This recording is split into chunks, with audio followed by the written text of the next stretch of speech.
datangnya daripada seorang pendengar. Saya tak nak sebutkan siapakah nama penerbitnya. Begitu juga beliau suruh saya rahsiakan. Jangan sebut nama yang ada tertera di alamat email. Tapi beliau kata beliau adalah seorang penggiat seni teater.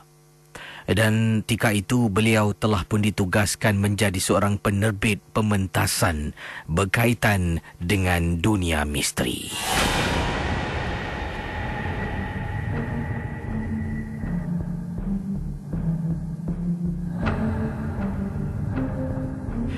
Saya guna nama samaran yang beliau kirimkan kepada saya, namanya Boy. Kata Boy, apa khabar KC dan juga para pendengar Misteri Jam 12? Khabar baik. Beberapa tahun yang lalu, saya telah pun diberikan amanah untuk menjadi penerbit bagi satu pementasan berkaitan dengan dunia misteri. Selalunya sebelum setiap pementasan bermula, kami ada beberapa majlis tertentu seperti doa selamat dan sebagainya. Dengan berharap pementasan ini dapat berjalan dengan lancar. Dan katanya di sini, kata Boy, sebelum juga pementasan ini ditontonkan depan halayak ramai, depan orang umum, kami akan banyak adakan rehearsal setiap hari. KC, dalam masa 2 bulan hingga 3 bulan berturut-turut akan ada latihan demi latihan untuk memperbaiki persembahan kita sebelum bermulanya pementasan ini di depan orang ramai. Saya ingin berkongsi pengalaman saya menjadi penerbit menerbitkan kisah misteri seram tentang kepercayaan orang-orang Melayu. Saya ada pinjam beberapa artifak daripada bomoh-bomoh di Singapura. Sebenarnya saya tidak tahu akan mendalam tentang apa yang saya bakal tonjolkan. Adalah satu malam ni, setelah saya mendapatkan artifak-artifak ataupun barang-barang purbakala daripada bomoh-bomoh di Singapura. Barang-barang itu saya simpan di dalam kawasan bilik pementasan. Dan pada malam dimaksudkan, saya orang yang terakhir pulang selepas semua pelakon-pelakon dan juga adalah penolong pentas yang lain pulang ke rumah.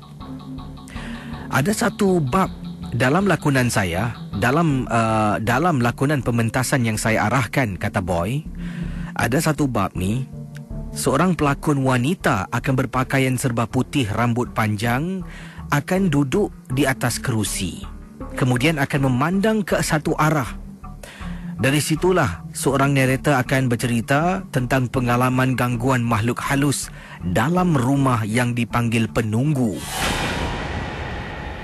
Jadi kata Boy, setelah semua orang dah pulang, saya pun sedang keluarkan barang-barang artifak yang saya baru saja ambil awal tadi daripada bomoh-bomoh di Singapura. Saya letakkan di tempat-tempat yang tertentu untuk digunakan sebagai satu pameran sebelum mereka masuk ke dalam pementasan untuk melihat menonton pementasan. Artifak ini akan diletakkan di koridor-koridor berdekatan dengan pintu masuk dewan. Jadi mereka ni kalau berada di luar, kata Boy, akan melihat dengan penjelasan yang akan saya letakkan. Jadi pada ketika itu sedang saya kira artifak dan cuba tengok jalan cerita apa yang boleh saya gambarkan. Tiba-tiba saya dengar bunyi tangisan wanita dalam teater yang saya berada tika dan saat itu, Kisi.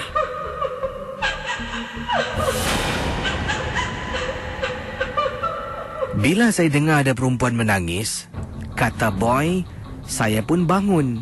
Daripada backstage, saya langsung ke depan.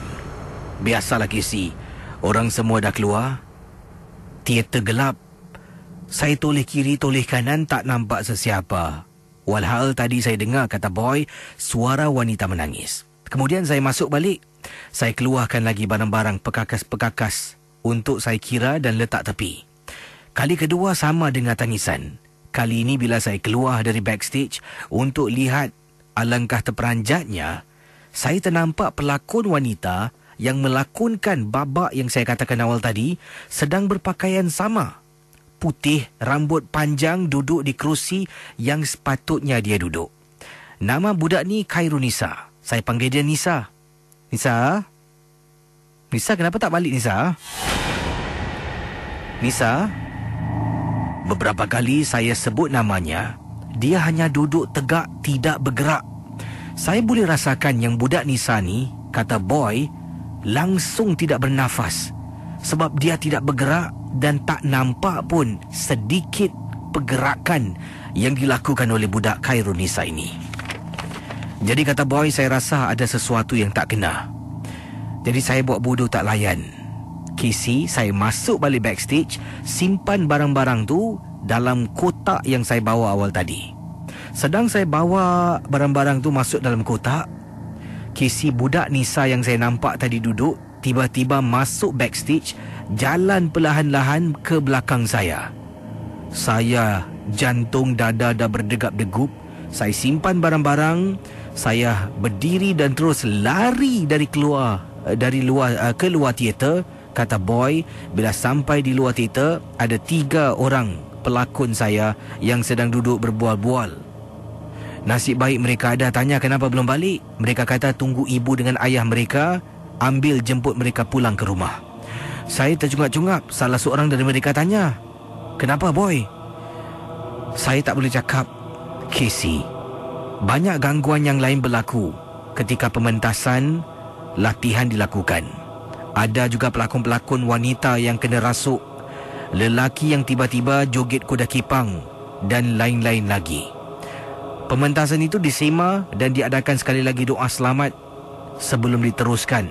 Dan itulah kali terakhir, kata Boy, saya mengarahkan sebagai seorang penerbit pengarah, mengarahkan filem ataupun pementasan berkaitan dengan cerita-cerita seram. Terima kasih. Selamat tengah malam.